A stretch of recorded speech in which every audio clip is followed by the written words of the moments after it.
ஸ்ரீ குரு ஜோதிடம் ஆஸ்ட்ரோ சொல்ல பிரகாஷ்.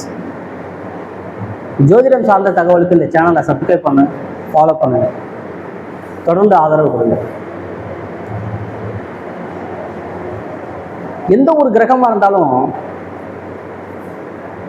அந்த கிரகம் முழு காரகத்துவ பலத்தையோ, கிரக பலத்தையோ, பாவக பலத்தையோ வெளிப்படுத்துறதுக்கு அது அமரும் ஸ்தானத்தை பொறுத்து தீர்மானிக்கப்பட வேண்டியது இருக்கு. ஒருத்தர் முழு வேலையை செய்யணும்னா அவர் அமரும் இடத்தை பொறுத்து தீர்மானிக்கப்படுகிறது. ஒருத்தர் முழு வேலையை செய்யணும்னா ஃபர்ஸ்ட் அவர் சரியா இருக்கணும், அவரு திடகாத்திரமா இருக்கணும், அவர் நல்ல பொசிஷன்ல இருக்கணும்.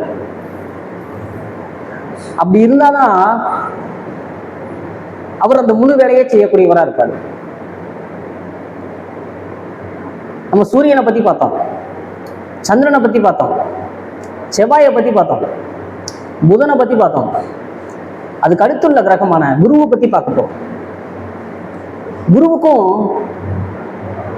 நம்ம யூடியூப் சேனலுக்கு தொடர்பு இருக்கு. நம்ம யூடியூப் சேனலோட நேமே ஸ்ரீ குரு ஜோதிடம் தான் இல்லையா? ஒருத்தருக்கு எப்படிப்பட்ட பொருள் தேவைகள் வேணும், எப்படிப்பட்ட அறத்தோட இருக்கணும், அப்படிப்பட்ட விஷயங்கள்லாம் அந்த குரு சொல்லி கொடுக்கக்கூடியவரா இருப்பார். இவரை பிரகஸ்பதி கிரகம்னு சொல்லப்படுது ஜோதிடத்துல. எந்த ஒரு பிரச்சனையுமே நேரடியா அணுகக்கூடியவரா இருப்பார். தனத்தை கொடுக்கக்கூடியவரா இருப்பார். தான தர்ம சிந்தனையை பத்தி கொடுக்கக்கூடியவரா இருப்பார். புத்திரர்கள் கொடுக்கக்கூடியவரா இருப்பார். புத்திரர்களை கொடுக்கக்கூடியவரா இருப்பார். புத்திரர் வழி ஆதாயத்தை கொடுக்கக்கூடியவரா இருப்பார். நல் ஒழுக்கத்தை கற்றுக் கொடுக்கக்கூடியவரா இருப்பார். எந்த ஒரு விஷயத்தை செய்யறதுக்கும் தடையில்லாம ஒரு விஷயம் நடக்கணும்னா அது குரு துணை வேணும். ரொம்ப உடல் ஆரோக்கியத்தோட இருக்கணும்னு அவசியம் கிடையாது, ஆனா உடல் ஆரோக்கியத்தோட இருக்கணும் இல்ல, அப்படிப்பட்ட உடல் ஆரோக்கியத்தை கொடுக்கக்கூடியவர் இந்த குருவா இருப்பார். ஒருத்தருக்கு ஏற்படுற பண தேவைகளையோ பொருள் தேவைகளையோ பூர்த்தி செய்யக்கூடியவர் முதன்மையா கருதப்படுறது. பொருளாதாரங்கிறது ரொம்ப நேர்மையான வழி பொருளாதாரமா இருக்கும். குறுக்கு வழியில போய் சம்பாதிக்கிற வேலையெல்லாம் இவருக்கு சுத்தமா வேலை செய்யாது. ரொம்ப நிலையான பொருளாதாரத்தை கொடுக்கக்கூடியவர் குருவா இருப்பார்.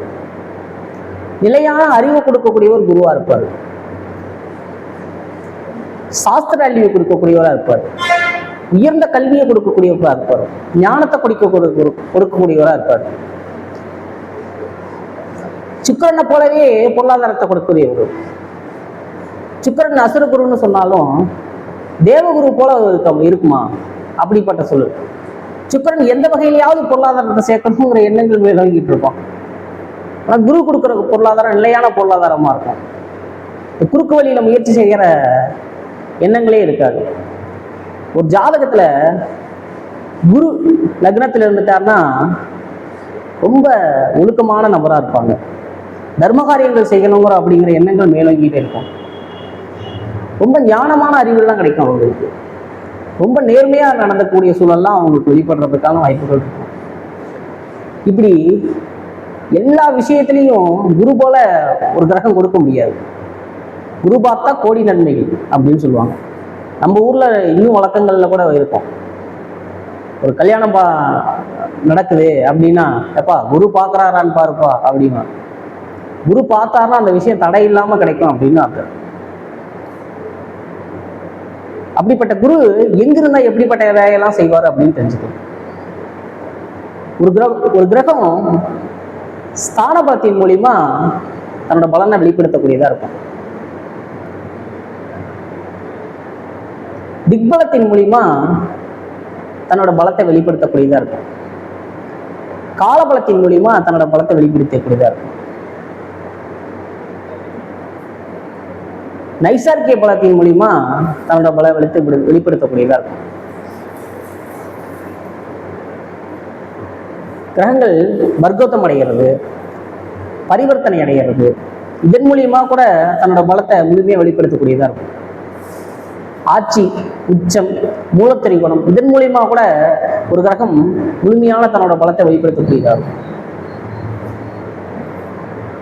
குருவுக்கு ராசி மண்டலத்துல 2 வீடுகள் இருக்கு. குரு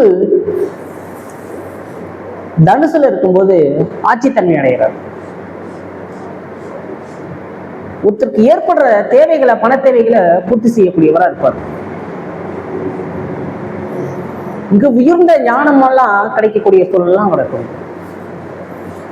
தர்மகாரியங்கள் செய்யணுங்கிற எண்ணங்கள் மேலோங்கிட்டு இருக்கோம். முக்கியமா உயர்கல்வியில சிறப்படையக்கூடிய வாய்ப்புகள்லாம் கொடுக்கக்கூடியவரா இருப்பார். பதவி அங்கீகாரம்லாம் கிடைக்கக்கூடிய சூழல் இருக்கும். மிகப்பெரிய தர்ம ஸ்தாபனங்கள்லாம் வச்சு நடத்தக்கூடிய சூழல்லாம் இருக்கும். ஒரு அறக்கட்டளை கூட வச்சு நடத்துவார் ரொம்ப காலமா. இப்படிப்பட்ட சூழல்லாம் கொடுக்கக்கூடியவரா இருப்பார். குரு மீனத்தில் இருக்கும்போது ஆட்சித்தன்மை அடைகிறார். ஒருத்தருக்கு ஏற்படுற பண தேவைகளை பூர்த்தி செய்யக்கூடியவரா இருப்பார். ஒரு ஜாதகருக்கு ஏற்படுற நோய் சார்ந்த விஷயங்களை குணப்படுத்தக்கூடியவரா இருப்பார். வெளிநாட்டு பிரயாணங்கள்ல சிறப்படையக்கூடிய வாய்ப்பெல்லாம் கொடுக்கக்கூடியவரா இருப்பார். நிம்மதியான உறக்கத்தை கொடுக்கக்கூடியவரா இருப்பார். முக்கியமா பயணங்கள் செய்யறதுல ரொம்ப சிறப்படையக்கூடிய தன்மைகளை வெளிப்படுத்தக்கூடியவரா இருப்பார். கோவில் போறது, யாத்திரைகள் போறது, பயணம் செய்யறது, இதையெல்லாம் கொடுக்கக்கூடியவரா இருப்பார். உடல் ஆரோக்கியத்தை எல்லாம் கொடுக்கக்கூடியவரா இருப்பார் குரு. குரு கடகத்தில் இருக்கும்போது உச்சமடைகிறார். நிலையான பொருளாதாரத்தை கொடுக்கக்கூடியவரா இருப்பார். கல்வியில சிறந்த மனிதர்களை உருவாக்கக்கூடிய தன்மைகளா இருக்கும். பொருள் தேவைகளை பூர்த்தி செய்யக்கூடிய தன்மைகளா இருக்கும். நிறைய நிலப்புலங்களை வாங்கி வச்சுக்கிற தன்மைகளா இருக்கும். நிறைய கட்டிடங்கள் கட்டி போடுற வழக்கங்களா இருக்கும். நிறைய ஆபரண தங்கங்கள் வாங்கி வச்சுக்கிற சூழலாம் இருக்கும். தாய் வழி உறவுகள்லாம் ரொம்ப சிறப்பு மிக்க மனிதர்களா இருக்கக்கூடிய சூழலா இருக்கும். தாய் வழி உறவுகள்லாம் ரொம்ப அனுசரணையா இருக்கக்கூடிய சூழலா இருக்கும். தாயோட உடல் ஆரோக்கியம்லாம் ரொம்ப சிறப்பாகவே இருக்கக்கூடிய சூழலா இருக்கும். நிறைய பூமி நிலங்கள் வாங்கி வச்சு, போர்வெல்லாம் வாங்கி வச்சு தன்னோட வசதி வாய்ப்புகளை பெருக்கக்கூடிய சூழலாம் உருவாக்கி கொடுத்துட்டு இருப்பார். இப்படிப்பட்ட சூழல்லாம் குரு உச்சமடையும் போது கொடுக்கக்கூடியவரா இருப்பார். குரு லக்னத்திலேயே இருக்கும்போது திக்பலம் அடைகிறார். திக்பலம் அடையும் போது ஜாதகருக்கு மிக நீண்ட ஆயுள கொடுக்கக்கூடியவரா இருப்பார். உடல் ஆரோக்கியத்தை கொடுக்கக்கூடியவரா இருப்பார். ரொம்ப தர்மம் சார்ந்த சிந்தனைகளை கொடுக்கக்கூடியவரா இருப்பார். கல்வியில சிறந்த முன்னேற்றத்தை கொடுக்கக்கூடியவரா இருப்பார். உயர்ந்த நல் ஒழுக்கங்களை கற்றுக் கொடுக்கக்கூடியவரா இருப்பார். இப்படிப்பட்ட வேலைகள்லாம் ஒரு திக்பலம் அடையும் முறை கொடுக்கக்கூடியவரா இருப்பார்.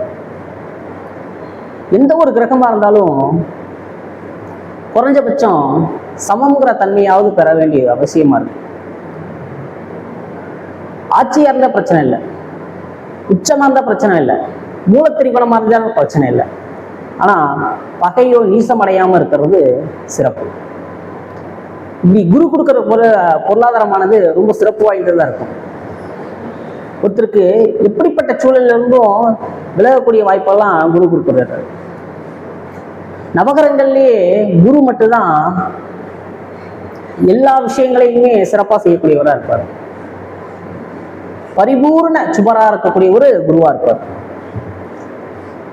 எந்த ஒரு கிரகத்துக்கும் கெடுதல் செய்ய முடியாத தன்மையெல்லாம் உருவாக்கி கொடுக்கிறவரே இருப்பார். உங்களுக்கு இந்த சேனல் பிடிச்சிருந்தா சப்ஸ்கிரைப் பண்ணுங்க, ஃபாலோ பண்ணுங்க. நன்றி.